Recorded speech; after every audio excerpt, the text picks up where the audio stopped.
ساری نعت میں نے نہیں پڑھنی، صرف اس کے ایک دو شعر جو ہیں وہ میں آپ کو سناتا ہوں جن کا میرے موضوع سے تعلق ہے۔ اس کا پہلا شعر جو ہے وہ یہ ہے کہ من قبلها طبت فی الظلال وفی مستعودین حیث یختصف الورق۔ حضور علیہ الصلوۃ والسلام کا ذکر کرتے ہیں، کہتے ہیں سونیا جب آپ جنت میں تھے اور جنت میں بڑے خوشحال تھے، جنت کے درخت کے سایوں میں آپ رہتے تھے، اللہ اکبر، اور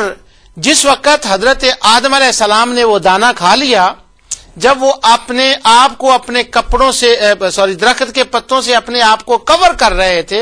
آپ اس وقت بھی تھے اور جنت کے درختوں میں آپ موجود تھے اور آپ بڑے خوشحال تھے وہاں پر۔ اس کا مطلب یہ ہوا کہ رسول اللہ صلی اللہ علیہ وسلم موجود تھے اس وقت، کیونکہ آپ کی پیدائش سب سے پہلے ہوئی ہے۔ اس کا پہلا شعر ہے، لیکن اس کا براہ راست میرے موضوع سے تعلق نہیں ہے۔ اب جس کا براہ راست میرے موضوع سے تعلق ہے وہ پانچواں شعر ہے اس قصیدے کا۔ اب حضرت عباس رضی اللہ تعالی عنہ حضور کو مخاطب کر کے کہتے ہیں وَرَتَّ نَارَ الْخَلِيلِ مُقْتَتِمًا فِي صُلْبِهِ أَنْتَ كَيْفَ يَحْتَرِقُ۔ یا رسول اللہ صلی اللہ علیہ وسلم، جب حضرت ابراہیم علیہ السلام کو نمرود نے،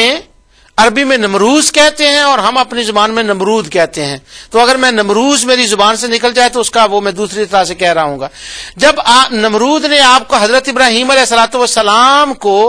آگ میں پھینکا، آپ ان کی صلب میں موجود تھے اس وقت، انت کیف یحترقو، جب آپ ان کی صلب میں تھے تو آگ کی کیا مجال تھی کہ آپ کے ہوتے ہوئے اللہ کے خلیل کو وہ جلا دیتی۔ تو گویا حضرت خلیل کا علیہ السلام کا آگ سے بچ جانا یہ آپ کے وسیلے سے تھا، آپ کے توسط سے تھا، آپ کے ذریعے سے تھا، آپ کے واسطے سے تھا۔ اگر خلیل آگ سے بچ گئے تو وہ اس لیے تھا کہ انت موجودن، آپ وہاں موجود تھے، آپ کے وسیلے سے بچ گئے۔ سبحان اللہ۔ اب حضور علیہ الصلوۃ والسلام اس جہان میں موجود نہیں تھے، وہ عالم ارواح کسی اور اس جہان میں موجود تھے۔ اگر وہ پچھلے جہان میں ہوں تو ان کے وسیلہ کام آتا ہے ابراہیم علیہ السلام کے، ان کا وسیلہ بنتا ہے، کام ہوتا ہے، ان کا وسیلہ چلتا ہے۔ اگر ان کا اس جہان میں ہو تو وسیلہ چلتا ہے، جب وہ اس جہان میں چلے جائیں تو پھر ان کا وسیلہ کیوں نہیں چلتا؟ جہانوں کی بات نہیں ہے، مصطفیٰ کی وجاہت عظمت کی بات ہے، وہاں بھی ان کی عظمت کا وسیلہ تھا، یہاں بھی ان کی عظمت کا وسیلہ ہے۔ تو حضرت عباس حضور کے سامنے کہہ رہے ہیں کیف یحترقو، کیسے آگ اس کو آگ جلا دیتی؟ آپ ان کی صلب میں موجود تھے۔ تو حضور علیہ السلام کے وسیلے سے حضرت ابراہیم علیہ السلام کو آگ سے نجات ملی۔ اب آپ بات سمجھ کے ہیں کہ جانے کے اور اس جہان کا کوئی مسئلہ سرے سے ہے ہی نہیں۔ اب اگلے شعر کا بھی میرے کیا اس کا نام لیتے ہیں براہ راست نہیں ہے میرا تعلق اس سے، لیکن وہ ایک کسی بات کی ذوق کی وجہ سے میں وہ شعر پڑھ دیتا ہوں۔ آگے حضرت عباس حضور کے سامنے کھڑے ہو کر کہتے ہیں وَأَنْتَ لَمَّا وُلِدْتَ أَشْرَقَتِ الْأَرْضُ وَضَاءَتْ بِنُورِكَ الْأُفُقُ، کہ یا رسول اللہ صلی اللہ علیہ وسلم،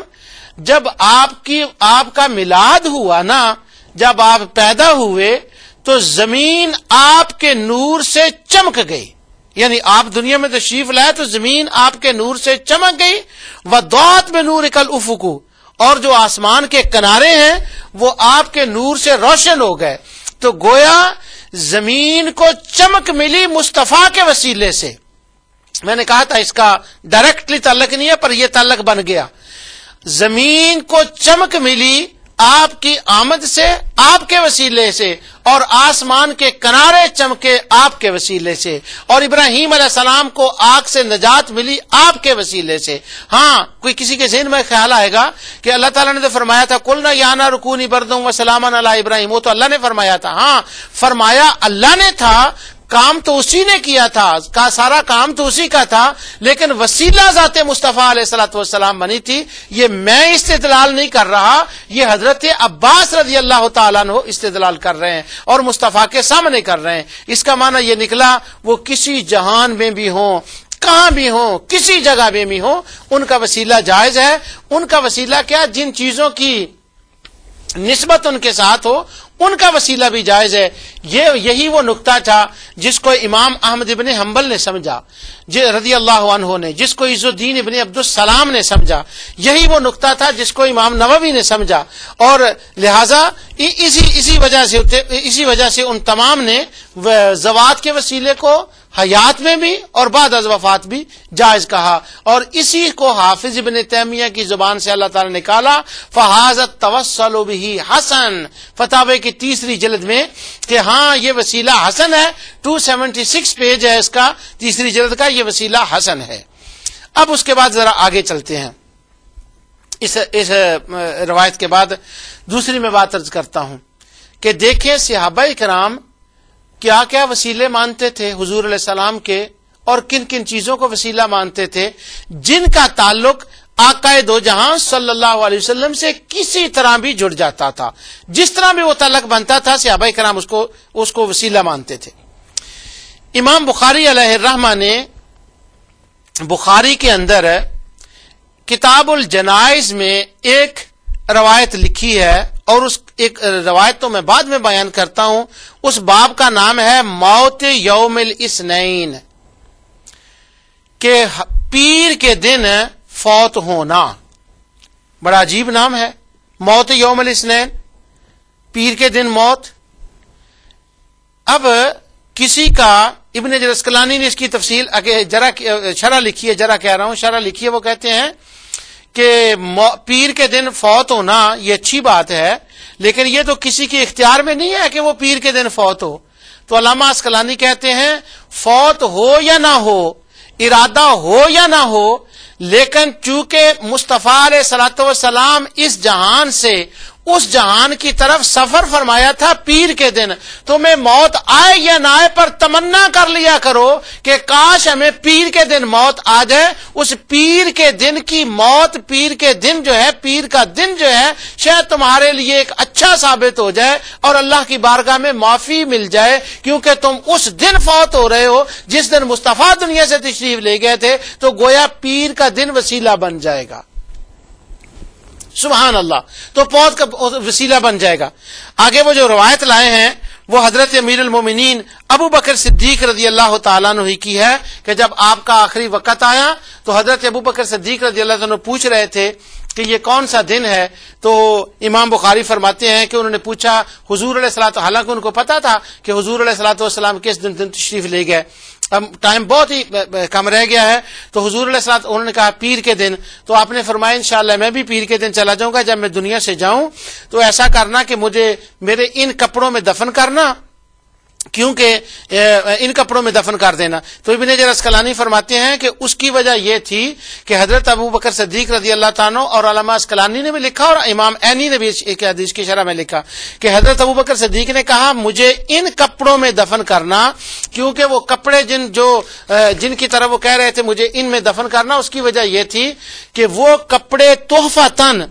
حضور علیہ الصلوۃ والسلام سے حضرت ابو بکر صدیق کو ملے تھے، اور وہ کہہ رہے تھے مجھے ان کپڑوں سے برکت ملے گی اور مجھے بخشش کی امید ہے، یہ کپڑا میرا وسیلہ بن جائیں گے اللہ کی بارگاہ میں۔ اب کون نہیں جانتا کہ حضرت ابو بکر صدیق رضی اللہ عنہ کے کس قدر عمل تھے، اس کائنات میں انبیاء کے بعد سب سے زیادہ عمل حضرت ابو بکر صدیق رضی اللہ عنہ کے تھے، پر آج جاتے وقت نگاہ صدیق عملوں کے اوپر نہ تھی، صرف ان کپڑوں کے اوپر تھی جو مصطفیٰ سے ملے تھے، اور چاہ رہے تھے کہ میں انہی کپڑوں میں دفن ہو جاؤں، اور پھر آپ نے وصیت فرمائی کہ مجھے آقا دو جہاں صلی اللہ علیہ وسلم کے پہلو میں دفن کرنا، اور یہ بھی سارے وسیلے بن رہے ہیں۔ پیر کے دن بھی وسیلہ بن رہا ہے، حضور علیہ الصلوۃ والسلام کے روضہ اقدس میں دفن ہونا یہ بھی وسیلہ بن رہا ہے، وہ کپڑے بھی وسیلہ بن رہے ہیں، اور یہ حضور علیہ الصلوۃ والسلام کے صحابہ اسی طرح کے وسیلے مانتے تھے، جس چیز سے ان کو نسبت تھی، ان کپڑوں کو، ان چیزوں کو وسیلہ مانتے تھے۔ لہٰذا آج کی گفتگو میں نے اللہ تعالیٰ کی توفیق سے، اس کے حبیب کے صدقے سے یہ بات مسئلہ کلیئر کیا ہے کہ حیات میں بھی وسیلہ جائز ہے اور اس کے بعد بھی وسیلہ جائز ہے. خیر حضور علیہ السلام نے فرمایا میری حیات بھی تمہارے لیے بہتر ہے اور میرا دنیا سے جانا بھی تمہارے لیے بہتر ہے. ان کی حیات بھی سبحان اللہ، ان کا جانا بھی سبحان اللہ، لہذا ان کی حیات میں بھی وسیلہ ہے، بعد میں بھی وسیلہ ہے. فَإِلَّا الَّذِينَ آمَنُوا وَعَمِلُوا الصَّالِحَاتِ فَلَهُمْ أَجْرٌ غَيْرُ مَمْنُونٍ. میں اپنی گفتگو کو اس پر ختم کر رہا ہوں.